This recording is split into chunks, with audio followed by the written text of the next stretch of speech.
So let's add a warning for if the user switches between controlled and uncontrolled states. So let's take a look at what React does for this. We've got an uncontrolled form here, but then we control it by clicking this button. And now we're getting a warning indicating that we're changing from uncontrolled to controlled. And we can see that right here with this input where the value is a name, and that is being initialized to an empty string. So we're saying, hey, React, you go ahead and manage this. But then at a later render, we actually provide this name of Bob, and React is like, yo, you said I was in control, now you're in control, I just want to know, which is it? I gotta be the same for the lifetime of this input.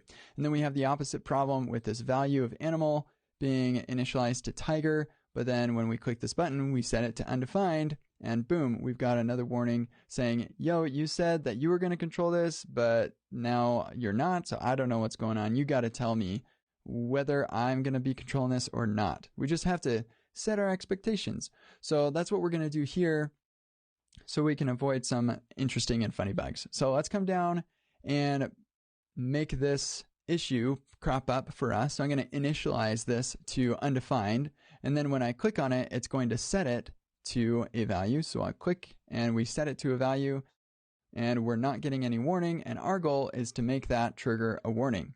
So we'll come up here, and I'm gonna have a React use effect right here. We'll provide our dependency list, and then we want to issue a warning if the following value is not true, and the warning here. So when do we want this warning to show up? We want it to show up if on is controlled and it was not controlled before. So we can track that pretty easily with use ref and then pass on is controlled as our initial value.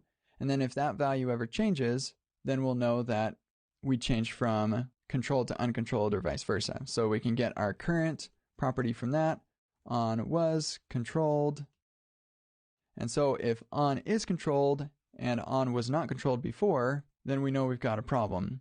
So in our case, we're starting out on as undefined. So on is controlled is going to be false. And then on was controlled is also going to be false. But once we click on it, now on is controlled will be true and on was controlled will be false. So let's go ahead and we'll wrap this in parentheses and not that.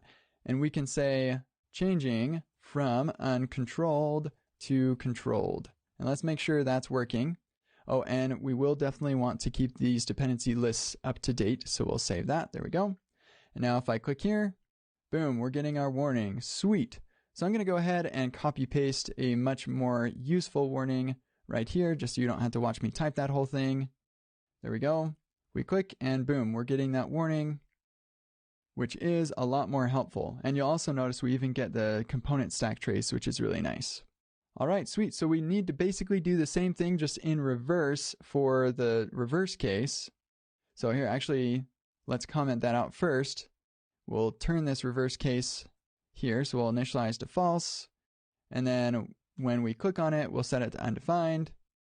And then I click and we're getting some weird state here. We should probably have a warning for that. So let's come up here and we're going to say if on was not controlled, and now it is, then we're going to have a separate warning. Let me just copy this warning here so you don't have to watch me type it out, which is the opposite. So now it's changing from controlled to uncontrolled.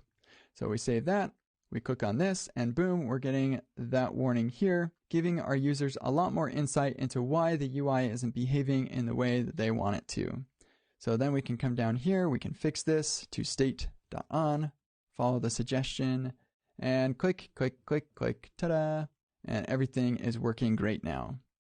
So to add this warning for the controlled versus uncontrolled, we simply added this code right here, where we are creating a ref to keep track of whether we were controlled in the past, and then if we are controlled and we weren't controlled before, then we want to issue this warning, or if we are not controlled, but we were before, then we'll issue this warning.